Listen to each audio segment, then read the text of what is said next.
कहानी लेखक की अपनी भावनाओं के द्वारा लिखी गई है। इस कहानी को सुनकर आप अपना मनोरंजन कर सकते हैं। इस कहानी में दर्शाए गए पात्र, उत्पादन और घटनाएं सभी काल्पनिक हैं। कहानी किसी भी व्यक्ति के भावनाओं, प्रथाओं और परंपराओं का अपमान नहीं करती है। ये कहानी पूरी तरह से काल्पनिक है। दोस्तों, सिर्फ आपसे एक ही रिक्वेस्ट है कि आप हमारी वीडियो को लाइक और सब्सक्राइब कर लिया कीजिए, क्योंकि हम इसे बहुत ही मेहनत से बनाते हैं और आप बिना लाइक और सब्सक्राइब किया ही चले जाते हैं। प्लीज प्लीज प्लीज, ये आपका प्यार होगा हमारे लिए। आप हमारे चैनल को लाइक और सब्सक्राइब जरूर कर लिया कीजिए, जिससे हमें लगेगा कि हमारी मेहनत व्यर्थ नहीं जा रही है और आपको हमारी वीडियो पसंद आई, और इसी तरह हम आगे भी अच्छी अच्छी स्टोरी आपके लिए लाते रहेंगे। एपिसोड 220, किया की फैमिली का पछतावा।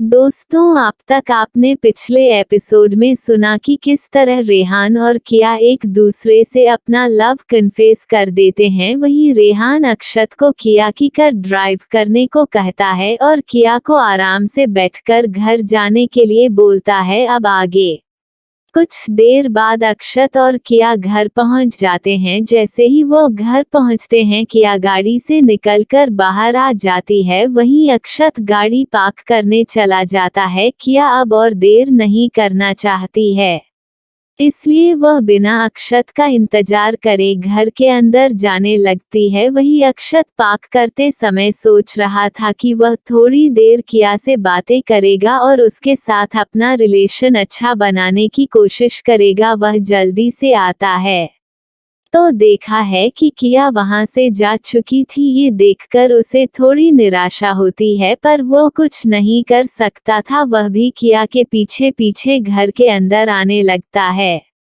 अभी बहुत ज्यादा देर नहीं हुई थी, इस वजह से हाल में सभी लोग बैठकर किया का इंतजार कर रहे थे। किया जैसे ही अंदर पहुंचती है तो देखी है कि उसके मम्मी पापा और उसके भाई उसका इंतजार कर रहे हैं।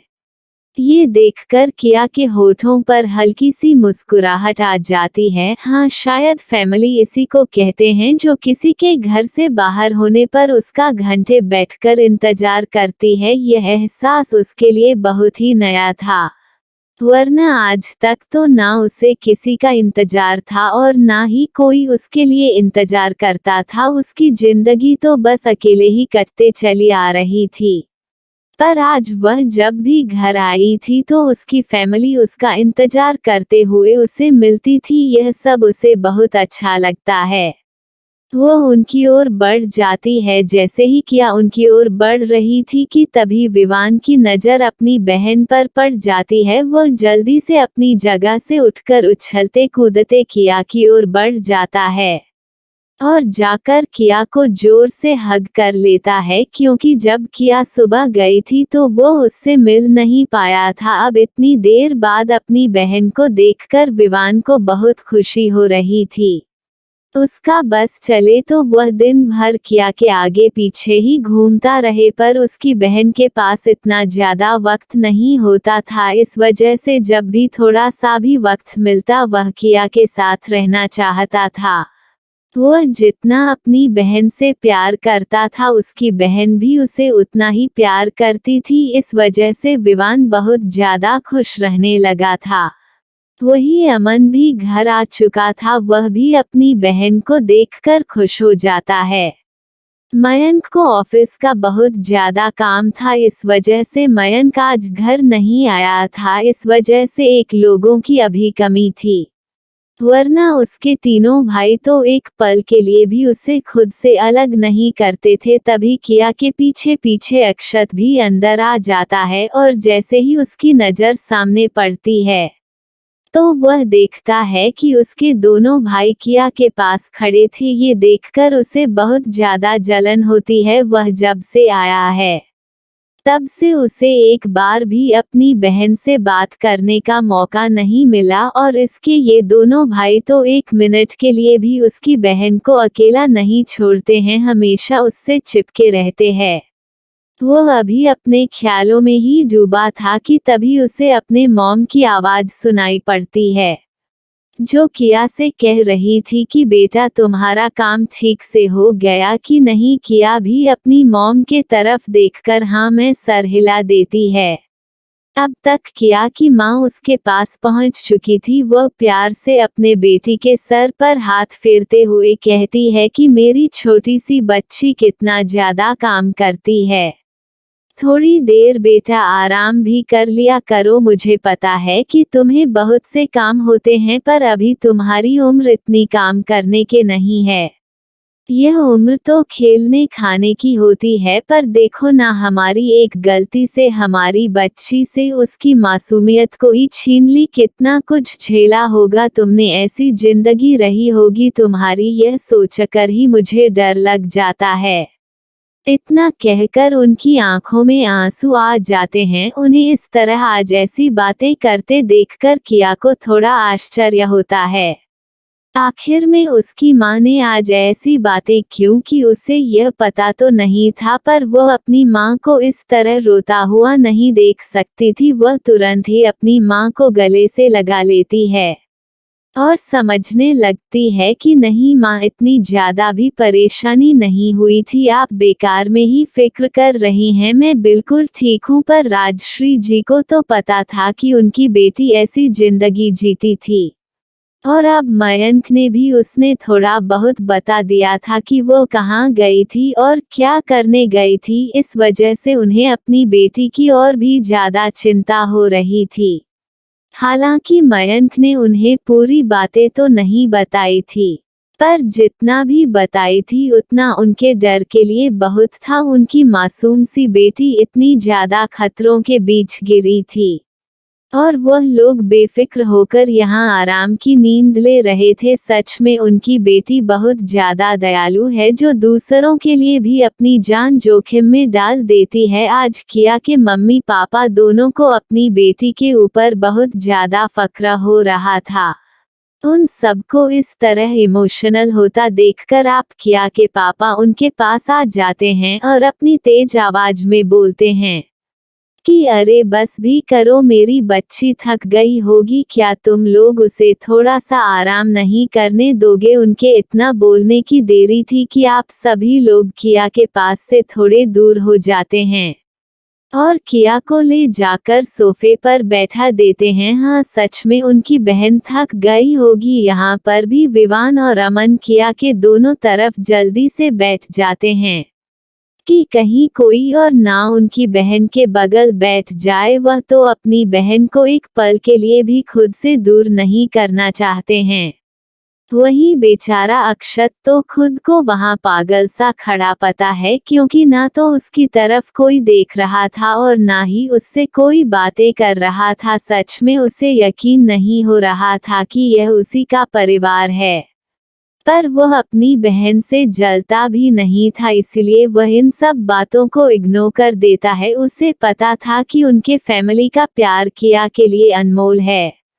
आखिर में उनकी बहन इतने सालों तक उनसे दूर थी और वो कितनी कठोर जिंदगी की रही थी। यही सब सोचकर वह चाहकर भी अपनी बहन से नफरत नहीं कर सकता है, क्योंकि उसकी बहन सबसे अनमोल खजाना है। वह जितनी ज्यादा खूबसूरत और मासूम है, उतनी ज्यादा टैलेंटेड और खूंखार भी है। शायद ही कोई ऐसा हो जो उसकी बहन के सामने टिक सकता हो, और उसकी खूबसूरती तो बेमिसाल है, जिसके सामने तो उसे पूरा भरोसा है कि कोई भी नहीं टिक सकता है। यही सब सोचते हुए वह भी किया के सामने बैठे उसे बस देखे जा रहा था। वो सब कुछ देर ऐसे ही प्यार भरी बातें करते हैं। तभी किया बोलती है कि मॉम, मुझे अभी कुछ जरूरी काम करना है, जिसके लिए मेरे पास वक्त बहुत कम है, तो क्या मैं अब अपने रूम में जा सकती हूँ। उसकी बातों को सुनकर एक बार फिर से सबको आश्चर्य होता है। क्या अब इतनी रात को उसकी बहन काम करेगी। तीनों भाइयों के मन में एक साथ यही ख्याल आता है। वही उसके माँ पापा तो अपनी बेटी को इतना मेहनत करते देखकर दुखी हो जाते हैं और मन में सोचते हैं काश उनकी इस प्यारी बच्ची के ऊपर कोई भी जिम्मेदारी नहीं होती और वो अपनी जिंदगी को अपने लिए जी पाती, पर अब वह कुछ नहीं कर सकते हैं। तभी अब तक शांत बैठा अमन किया से पूछ लेता है कि बच्चा तुम्हें इतनी रात को कौन सा काम है। हालांकि किया उनसे बताना तो नहीं चाहती थी, पर वह अब अपनी फैमिली से कुछ छुपाना भी नहीं चाहती थी।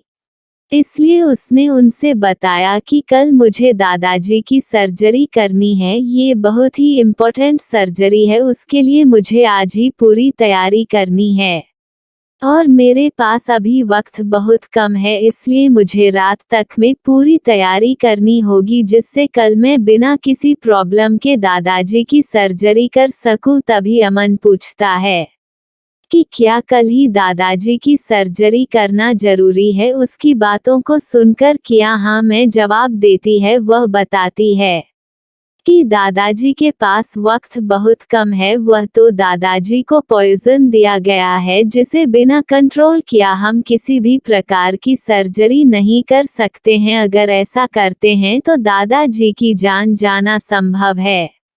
इसी वजह से मैं वह दवा लेने गई थी। अब जब वह दवा मेरे पास आ गई है तो मैं एक दिन का भी देर नहीं कर सकती हूँ और दादाजी की तबीयत पहले से और भी ज्यादा खराब हो गई है जिससे मुझे कल के कल ही सर्जरी करनी पड़ेगी। उसकी बातों को सुनकर अब जाकर सबको रियलाइज होता है कि किया के पास कितनी बड़ी जिम्मेदारी है।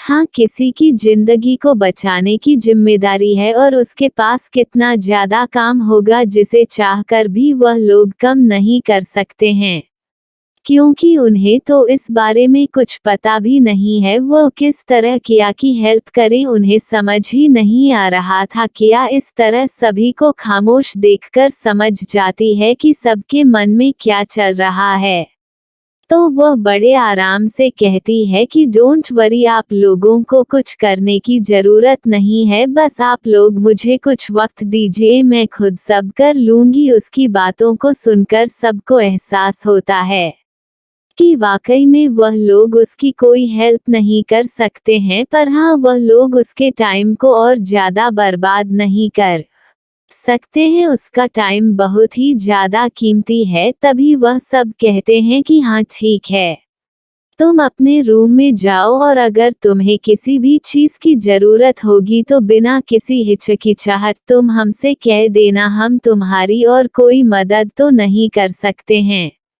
पर अगर कोई भी हेल्प कर सके तो हमें बहुत अच्छा लगेगा। किया भी हाँ में सर हिला देती है और वहां से उठकर वह तुरंत ही अपने रूम की तरफ चल देती है, क्योंकि सच में उसके पास बिल्कुल भी टाइम नहीं था। शायद अब उसे आधी रात तक जाकर कल की सर्जरी का प्रिपरेशन करना पड़ेगा। वही हाल में बैठे अब उसके तीनों भाई और माँ पापा बस एक ही बात सोच रहे थे कि इतनी छोटी सी उम्र में इस बच्ची के ऊपर कितनी बड़ी जिम्मेदारी है, उसने कितना कठिन परिश्रम किया होगा तब जाकर वह इस मुकाम तक पहुंची होगी, उसने कैसी जिंदगी जिया होगा और उसने क्या क्या झेला होगा। अभी तो उसके मम्मी पापा को कुछ ही आइडेंटिटी पता थी अपनी बेटी के बारे में और यही हाल उनके भाइयों का भी था। उन्हें अभी अपनी बहन की पूरी आइडेंटिटी पता नहीं थी, पर जिसको भी जितना पता था उतना उनके लिए बहुत ज्यादा था और उसके माफिया वाली आइडेंटिटी तो बस मयंक और अक्षत को ही पता थी।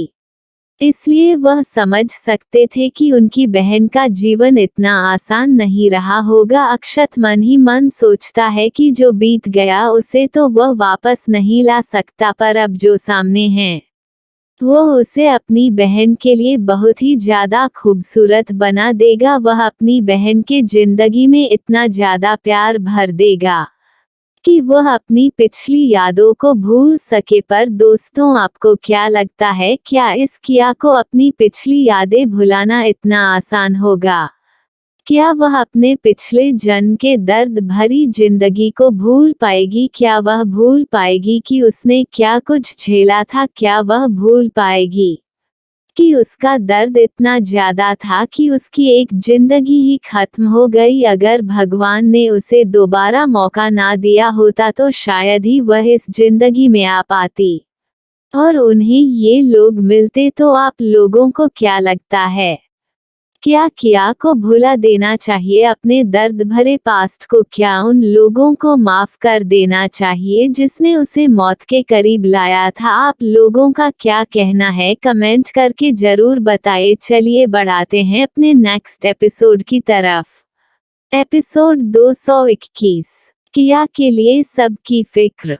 दोस्तों, अब तक आपने पिछले एपिसोड में सुना कि किस तरह से किया के फैमिली वाले अपनी बेटी की लाइफ को लेकर परेशान थे। वही किया अपने दादा की सर्जरी की तैयारी करने के लिए अपने रूम में चली जाती है। अब आगे धीरे धीरे कर सभी लोग अपने अपने रूम में सोने के लिए चले जाते हैं, पर शायद आज किसी को नींद आए क्योंकि उन्हें पता था कि किया देर रात तक काम करने वाली है, इसलिए वह लोग चाहते थे कि वह थोड़ी थोड़ी देर पर किया को देखने जाएं। शायद उसे कुछ जरूरत हो तो वह उनकी हेल्प कर देंगे। यह बात सबके मन में चल रही थी, पर कोई किसी से कुछ नहीं कहता और सब अपने अपने रूम में चले जाते हैं। वही किया जैसे ही अपने रूम में आती है वो तुरंत ही फ्रेश होने चली जाती है और उसके बाद अपने ड्रेस चेंज कर वह सीधा अपनी तैयारी में लग जाती है। दूसरी ओर उसने रूहानी को भी बहुत कुछ काम बता दिया था जिसे शायद आज रूहानी भी ठीक से सो नहीं पाएगी। किया कोई भी गलती नहीं चाहती थी। वह जब भी कोई सर्जरी करने जाती थी तो इसी तरह पहले से ही काफी कुछ तैयार कर लेती थी जिसे सर्जरी के वक्त छोटी से छोटी गलती भी ना हो, और शायद यही कारण था कि जब भी वह कोई सर्जरी करती थी तो रिजल्ट हमेशा 100% ही होता था। वही उसे काम करते करते आधी रात बीत चुकी थी। तभी सबसे पहले किया के पापा उसके रूम के पास आते हैं और चुपके से उसका दरवाजा खोलकर देखते हैं। उनकी बेटी अभी तक काम कर रही थी। वह ध्यान से अपनी बेटी को देखते हैं। सच में वह बहुत ही ज्यादा मेहनती थी। वह देख सकते थे कि बिना रुके वह लगातार अपना काम कर जा रही है। किया की नजर भी अब तक अपने पापा के ऊपर पड़ चुकी थी, पर वह अभी बीच में कुछ बोलना नहीं चाहती थी। तभी उसकी माँ भी वहां पहुंच जाती है। किया मन में सोचती है, क्या ये लोग अभी तक सोए नहीं हैं? तभी वह बोलती है कि मॉम डैड आप जाकर सो जाए, मुझे अभी कोई जरूरत नहीं है और अगर कोई जरूरत होगी तो मैं आपको बता दूंगी। उसकी बातों को सुनकर वह लोग थोड़ा रिलैक्स हो जाते हैं। शायद उनके लायक कोई काम नहीं है अब वो और उसे डिस्टर्ब नहीं करना चाहते हैं, इसलिए चुपचाप वहां से चले जाते हैं। अभी उन्हें गए 5 मिनट भी नहीं हुआ होगा कि अमन भी वहां पहुंच जाता है। वह भी चुपके से दरवाजा खोलकर अपना सर अंदर डालकर झांकता है तो देखा है कि उसकी बहन अभी तक अपना काम कर रही है, लेकिन जैसे ही दरवाजा खोलने की आहट होती है किया कर उठाकर देखती है तो उसका भाई देख रहा था। जैसे ही किया की नज़र उसके भाई से मिलती है वह मुस्कुराने लगता है और इशारे से पूछता है क्या कोई काम है? किया भी उसे इशारे से मना कर देती है तो अमन चुपचाप वहां से चला जाता है। इसके ठीक बाद विवान भी वहां आ जाता है। कल उसके स्कूल की छुट्टी थी, इस वजह से उसे सोने की टेंशन नहीं थी, पर उसे अपने दीदी की टेंशन बहुत ज्यादा थी। इस वजह से वह भी अभी तक जाग रहा था। वैसे देखा जाए तो उसने एक नींद ले ली थी और जैसे ही उसकी नींद खुली तो वह जल्दी से दौड़ते हुए किया के रूम के पास आ जाता है, ये देखने के लिए कि उसकी दी अभी तक जाग रही है या सो गई। लेकिन जैसे ही वो दरवाजा खोलकर अंदर झांकता है तो देखा है कि उसकी भी अभी तक काम कर रही थी। वही किया की नजरें जैसे ही विवान पर पड़ती है, क्या यह उसका छोटा भाई अभी तक जग रहा था? क्या उसे सोना नहीं चाहिए? वह उसे घूरकर देखती है तो विवान एकदम से अपने दांत चमका देता है और पूछता है कि क्या उसे किसी चीज की जरूरत है। उसकी बातों को सुनकर किया को हंसी आ जाती है। वो उसकी क्या हेल्प कर सकता है, पर उसके इस तरह पूछने पर उसे बहुत अच्छा भी लगता है। सच में उसके छोटे भाई को उसकी परवाह है। वह प्यार से अपना सार नामे हिला देती है ये देखकर विवान अब वहां नहीं रुकता और चला जाता है। वहीं दूसरी तरफ कुछ देर पहले अक्षत भी चुपके चुपके अपने रूम से बाहर निकालकर किया के रूम की तरफ आ रहा था, पर वह देखता है कि उसके मॉम डैड और फिर अमन और फिर उसके बाद विवान सभी एक एक कर किया के रूम के बाहर दिखाई पड़ते हैं। उसे समझने में देर नहीं लगती है कि उसकी तरह ये सब भी अभी तक सोए नहीं थे, क्योंकि उन लोगों को किया की परवाह थी। सच में उसकी फैमिली किया से कितना ज्यादा प्यार करती है, और करे भी क्यों ना, वह है ही इतनी प्यारी कि किसी को भी उससे प्यार हो जाए। ये सोचकर उसके होठों पर प्यारी सी मुस्कुराहट आ जाती है। वह एक बार देखना चाहता था कि क्या वह अभी तक जाग रही है या सो गई है, क्योंकि वह लोग तुरंत ही वहां से वापस चले जा रहे थे। इस वजह से अक्षत को समझ नहीं आया कि उसकी बहन सो रही है या जाग रही है। उसका दिल कर रहा था कि एक बार देख ले, अब वह खुद को रोक नहीं सका और किया के रूम की ओर बढ़ गया। मन में सोच रहा था, अगर वह सो गई होगी तो ठीक है, पर अगर वह जाग रही होगी तो वह क्या रहेगा। तभी वह सोचता है कि कुछ नहीं, वह चुपचाप दरवाजे से देखकर ही लौट आएगा, जिससे उसे पता नहीं चलेगा।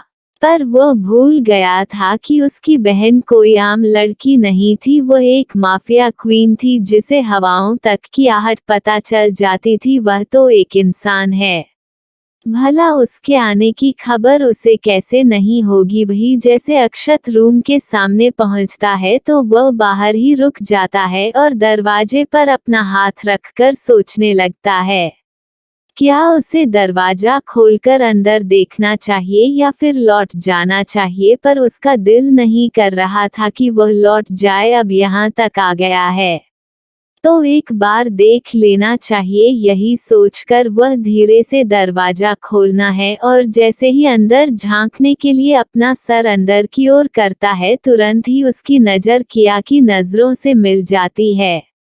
क्योंकि जैसे ही दरवाजा खुलने की आहट होती है, किया तुरंत उसे और देखने लगती है। उसे लगता है कि आप कौन आ गया है, क्योंकि सभी लोग तो जा चुके हैं, पर उसे लगा नहीं था कि अभी तक उसका ये बड़ा भाई जो उसे कुछ दिनों पहले मिला है, वह भी उसकी इतनी परवाह करने लगेगा कि उसके लिए अभी तक जग रहा होगा। अक्षत को देखकर उसके दिल में एक गर्माहट महसूस होती है। सच में उसका भाई इतना बुरा भी नहीं है जितना वह खुद को दिखा रहा था, नहीं तो वह अभी तक इस तरह से उसके लिए परेशान ना होता। वही अक्षत किया की नज़रों को देखकर बिल्कुल घबरा जाता है। वह कैसे भूल गया था कि उसकी बहन कोई साधारण लड़की नहीं है, जो उसके आने की आहट उसे नहीं होगी। वैसे भी किया आप अपना सारा काम कर चुकी थी, वह बस सोने ही जा रही थी। तभी वहां अक्षत पहुंच गया था। अपने बड़े भाई को देखकर किया में नर्म लहजे में कहा, भाई अभी तक आप जग रहे हैं। किया की आवाज बेहद ही मीठी और दिल को छूने वाली थी, और उसके मुंह से निकाला भाई शब्द सुनकर तो अक्षत के दिल में एक खुशी की लहर दौड़ जाती है। कितना मीठा और प्यारा लगता है। किया के मुंह से भाई सुना, अक्षत अपने दिल ही दिल में कहता है, और किया की ओर देखकर धीरे से ना में अपना सिर हिला देता है और कहता है। वो बस में पानी पीने के लिए जा रहा था तो सोचा कि एक बार देख लूं किया को। अच्छे से अपने भाई का बहाना पता चल रहा था, पर वो कुछ कहती नहीं है, वह भी हमें अपना सर हिला देती है। अब दोनों ही खामोश थे, दोनों को समझ नहीं आ रहा था कि आगे क्या बोले। तभी किया बोलने की शुरुआत करती है, भाई बस में फ्री हो चुकी थी, अब सोने ही जा रही थी, आप भी जाकर सो जाइए। उसकी बातों को सुनकर अक्षत खुश हो जाता है, उसे तसल्ली हुई, कहीं अब जाकर उसकी बहन फ्री हो गई है और अब अपनी नींद ले पाएगी। इसके लिए आराम करना बहुत जरूरी है। तभी वह सुबह अपने दादाजी की सर्जरी सही से कर पाएगी। यह सोचते हुए अक्षत उसे गुड नाइट कहकर वहां से अपने रूम की ओर बढ़ जाता है। जब से वह आया है अब जाकर उसकी बहन ने उसे पर एक बार ध्यान तो दिया, ये सोचकर ही उसे खुशी मिल रही थी वरना मौका ही नहीं मिलता था उसे अपनी बहन से बात करने का। भले ही उसने 2 शब्द बात किया हो पर उन 2 शब्दों में उसे अपनी बहन का प्यार झलक रहा था। अब आगे क्या होगा, क्या किया कल अपने दादाजी की सर्जरी सही से कर पाएगी या फिर कोई नई प्रॉब्लम उसका इंतजार कर रही है, चलिए जानने के लिए बढ़ाते हैं नेक्स्ट एपिसोड की तरह। एपिसोड 222 दादाजी की सर्जरी। अब तक आप लोगों ने पिछले एपिसोड में सुना कि किया रेहान के घर से वापस आकर अपने दादाजी के सर्जरी के प्रिपरेशन में लग जाती है। अब आगे दूसरे दिन सुबह किया जल्दी ही उठ जाती है क्योंकि उसे अस्पताल जाना था। वह जल्दी से उठकर फ्रेश होने चली जाती है। हर रोज की तरह आज वह एक्सरसाइज नहीं करती क्योंकि आज तो उसे पूरा दिन ऑपरेशन थिएटर में एक्सरसाइज करना होगा। वह देर नहीं करना चाहती थी। अभी सुबह के 6 बजे थे। वह जैसे ही तैयार होकर नीचे आती है तो देखी है कि उसका पूरा परिवार नीचे उसी का इंतजार कर रहा था। ये देखकर उसे यकीन नहीं होता है कि यह सब लोग इतना सुबह यहाँ क्या कर रहे हैं, जबकि उसे अच्छे से पता था कि सब के सब रात को देर से सोए थे। जैसे ही वो उन लोगों के पास आती है तो किया की माँ तुरंत किया के सर पर हाथ फेरते हुए पूछता है, बेटा की नींद पूरी हुई, थकान तो नहीं महसूस हो रहा है। आखिर में अपनी बेटी को देर रात तक उन्होंने काम करते हुए देखा था तो जाहिर सी बात है कि एक माँ को उसकी चिंता तो होगी ही। वही किया अपनी माँ की बात को सुनकर तुरंत बोलती है कि नहीं मैं ठीक हूँ, आप बिल्कुल परेशान मत होइए, ये तो उसके लिए बहुत छोटी सी बात है। जबकि वो कई दिनों और रात तक लगातार जाकर काम करती रहती थी। यह सब तो उसकी फैमिली को पता ही नहीं था। वही उसके दोनों भाई भी किया को देख रहे थे, मानो वह स्कैन कर रहे हो कि उसकी बहन बिल्कुल ठीक है कि नहीं। तभी किया उनसे कहती है कि माँ मुझे जल्दी निकलना होगा, हॉस्पिटल जाकर भी कुछ तैयारी देखनी है। उनकी बात को सुनकर अब किया के पापा कहते हैं कि हाँ बेटा हम भी चल रहे हैं तुम्हारे साथ, तुम परेशान ना हो। किया ये सुनकर बिल्कुल आश्चर्य में पड़ जाती है। क्या ये लोग यहाँ तैयार होकर इसीलिए बैठे हैं कि वह मेरे साथ हॉस्पिटल जाएंगे, पर यह सब वहां जाकर करेंगे क्या? किया को कुछ समझ नहीं आ रहा था। वह बोलती है कि आप लोग वहां जाकर क्या करेंगे? उसकी बातों को सुनकर सब चुपचाप उसकी ओर देख रहे थे। उन्हें समझ नहीं आ रहा था कि वह क्या जवाब दे। तभी किया को लगता है कि शायद उसने कुछ गलत कर दिया, इसलिए उसने अपनी बात को सुधारते हुए कहा कि मेरे कहने का मतलब है कि ऑपरेशन करने में लगभग 5 से 6 घंटे लग जाएंगे। तब तक आप लोग वहां क्या करेंगे? आप लोगों को भी तो अपने काम करने होंगे और मैं तो ऑपरेशन थिएटर के अंदर होगी, फिर आप बाहर अकेले बैठकर क्या करेंगे? इससे आपका टाइम वेस्ट होगा। आप सबको किया की बातें समझ आती है, वरना पहले तो वह सोच रहे थे कि किया उन्हें अपने दुख में शामिल नहीं करना चाहती है। तभी कुछ सोचते हुए किया की माँ बोलती है कि ठीक है बेटा, तो हम ऐसा करते हैं कि जब ऑपरेशन खत्म हो जाएगा तब हम सब दादाजी को देखने आ जाएंगे, तब तक हम अपने काम भी खत्म कर लेंगे। किया को उनकी यह बात सही लगती है तो वह भी हाँ कह देती है। वो कहती है कि आप लोग बिल्कुल परेशान ना हो, जैसा भी होगा मैं आप लोगों को बता दूंगी। तभी राजश्री जी कहती है कि बेटा तुम नाश्ता तो कर लो, लेकिन किया उन्हें मना कर देती है क्योंकि वह इतना सुबह कुछ खाना नहीं चाहती थी। वो बड़े प्यार से अपनी माँ की तरफ देखते हुए बोलती है कि मॉम मैं वहीं पर कुछ खा लूंगी, आप मेरी टेंशन ना लीजिए, वैसे भी वहाँ रूहानी और उसकी पूरी टीम है, इसलिए आप मेरी चिंता ना करिए। किया की बातों को सुनकर राजश्री जी को भी थोड़ा रिलैक्स महसूस होता है। वह किया को जाने के लिए कहती है जिससे अब और देर ना हो जाए। वही उसके तीनों भाई वह भी किया से बाद में आने के लिए कहते हैं। किया बिना देर किए वहां से तुरंत अस्पताल के लिए निकल जाती है। थोड़ी देर बाद जब किया अस्पताल पहुंचती है तो देखती है कि रूहानी और उसकी टीम बाहर ही उसका इंतजार कर रही थी। जैसे ही किया उसके पास पहुंचती है तो रूहानी और पूरी टीम उसे झुककर ग्रीट करते हैं। फिर उसके बाद रूहानी अपने हाथों में लिए फाइल को किया की और बढ़ा देती है। ये फाइल दादाजी की रिपोर्ट थी और फिर वह आगे दादाजी के कंडीशन के बारे में बताने लगते हैं। वो दोनों बातें करते हुए अपने रूम की ओर बढ़ रहे थे, तभी किया को अचानक से दूर खड़ा एक धुंधला सा चेहरा नजर आता है। वो इस चेहरे को अच्छे से पहचानती थी। यह और कोई नहीं बल्कि विकास कपूर थे, जिन्हें पता था कि आज उनके पिता का ऑपरेशन होना था और उसके लिए उन्हें पैसे भी डिपॉजिट करने थे। ये सब उन्हें पहले से ही बता दिया गया था, लेकिन ना तो विकास कपूर ने पैसे जमा किया बल्कि वो उसके बाद से एक बार भी दादाजी से मिलने नहीं आए।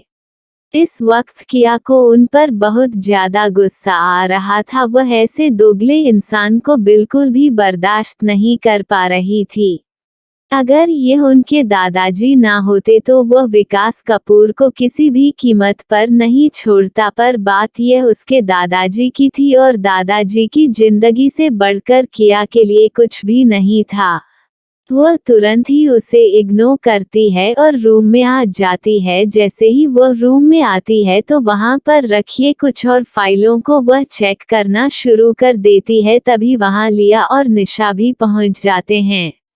उन्हें पता था कि आज दादाजी की सर्जरी होने वाली है, इसलिए वह लोग बिना देर किए किया की हेल्प के लिए यहाँ पहुँच गए थे। जैसे ही निया रूम में इंटर करती है वह अपने सामने किया को देखकर बहुत खुश हो जाती है। वह बहुत दिनों बाद किया से मिल रही थी, वरना किया इस समय इतनी ज्यादा व्यस्त थी कि उसकी एक बार भी मुलाकात नहीं हुई थी। वह दौड़कर किया के गले से लग जाती है। किया जैसे ही निया को देखते हैं तो अपनी आंखें छोटी कर उसे घूरने लगती है, पर निया को तो उसकी आंखों से कोई मतलब नहीं था। वह तो बस किया को देखकर खुश थी।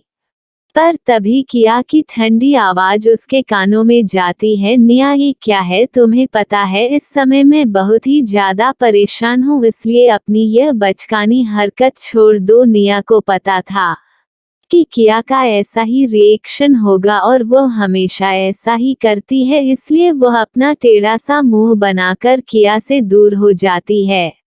ऐसा नहीं था कि किया इन लोगों से प्यार नहीं करती थी, पर वह अपने वक्त के समय बिल्कुल प्रोफेशनल हो जाती थी और उसे किसी की भी उठ-टैंग हरकत बर्दाश्त नहीं होती थी। इन सब मामलों में वह बहुत सख्त थी, पर निया को तो इन सब से बिल्कुल फर्क नहीं पड़ता था। उसे पता था कि उसकी यह गुस्सैल दोस्त बस दिखाने के लिए ही गुस्सा करती है, बाकी उसके दिल में उन सब के लिए बहुत ज्यादा प्यार भरा हुआ है। निया अपना मुंह बनाते हुए जाकर सामने चेयर पर बैठ जाती है। तभी लिया सामने आकर एक थैला वहां रखती है जिसमें किया के लिए नाश्ता था। लिया को अच्छे से पता था कि अगर उसकी बॉस सुबह उठकर जल्दी आई होगी तो नाश्ता नहीं किया होगा, इसलिए वह पहले ही नाश्ता लेकर यहाँ आ गई थी। वही सामने जैसे ही वह थैला रखती है, किया को पता चल जाता है कि उसकी ये दोस्त क्या लेकर आई है। वह उसे मना करना चाहती थी, पर उसे पता था कि लिया उसकी बात मानने वाली नहीं है, क्योंकि अक्सर ही किया काम की वजह से खाने पीने में लेट लतीफ कर देती थी। पर लिया बिल्कुल उसकी बड़ी बहन की तरह उसे डांटकर खाना खिला दिया करती थी और उसे पता था कि अभी भी अगर वह नहीं खाएगा तो वह उसे जबरदस्ती खिलाएगी और इस सब चक्कर में देर हो जाएगा, इसलिए वह बिना कुछ कहे चुपचाप थैली से अपना नाश्ता निकालकर दूसरी तरफ टेबल पर खाने को चली जाती है।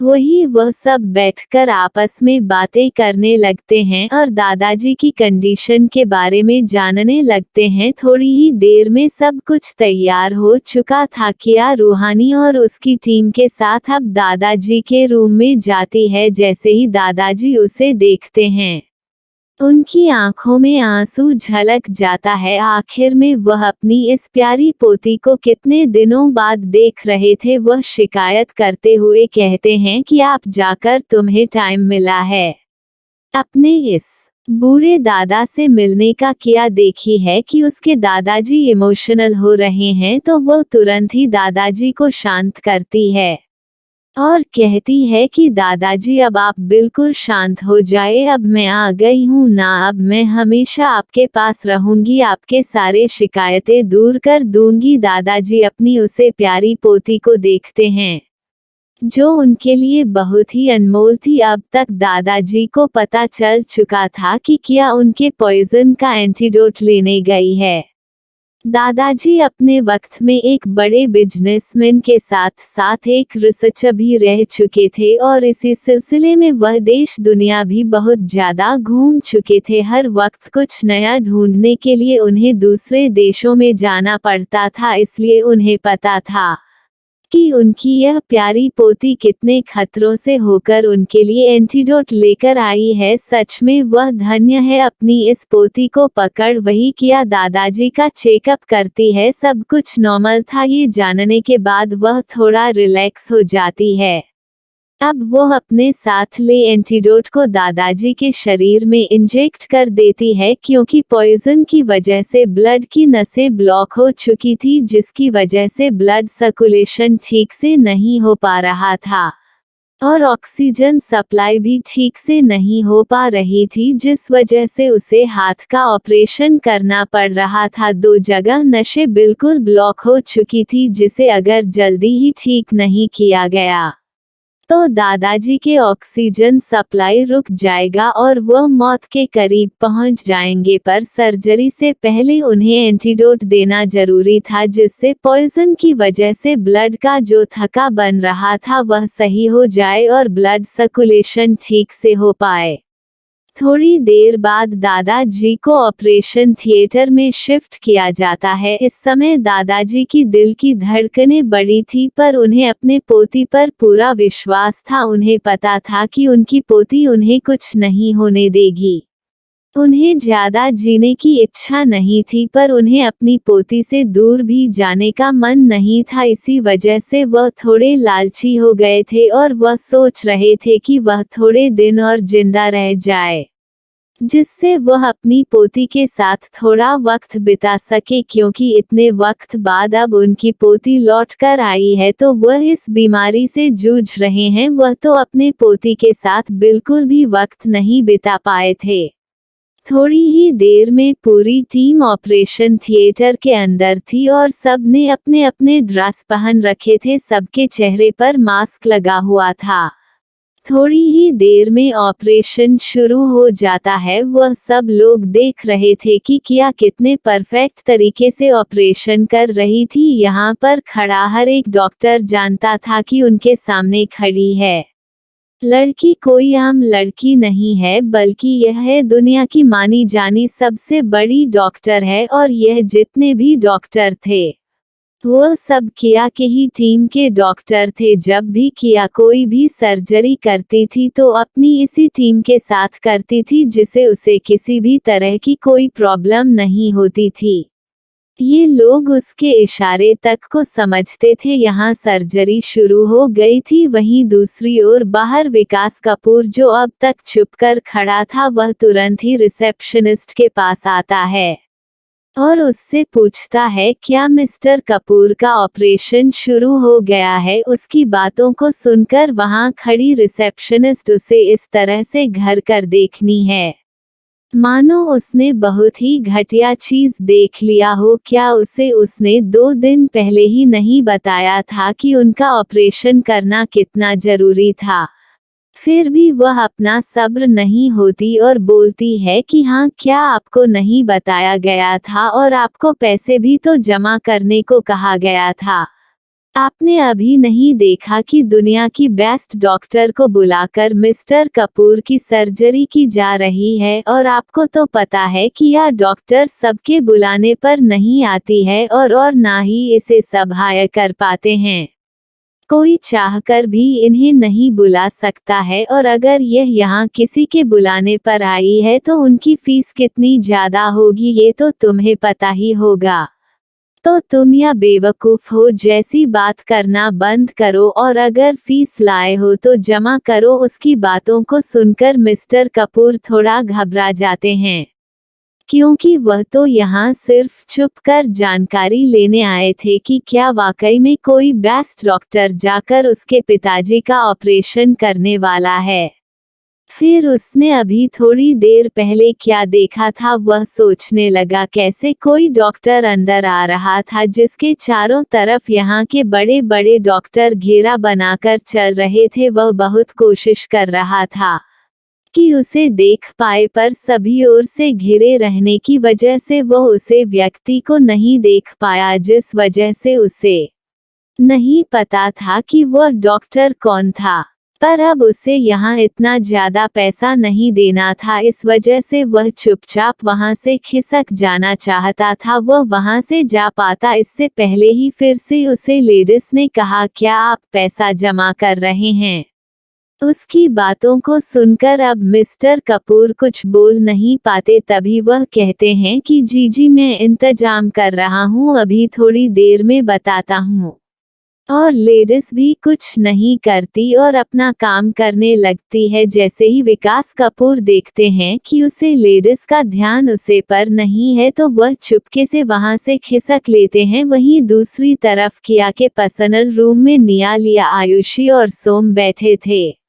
जी हाँ, ये दोनों भी थोड़ी देर बाद आ गए थे, क्योंकि उन्हें भी दादा की सर्जरी के बारे में पता था और उन्हें ये भी अच्छे से पता था कि किया के लिए दादाजी कितने इम्पोर्टेंट थे। इसलिए इस वक्त वह लोग किया के साथ रहना चाहते थे। हालांकि कल जब उन लोगों ने किया से बात किया था आने को, तो किया ने उन्हें साफ साफ मना कर दिया था।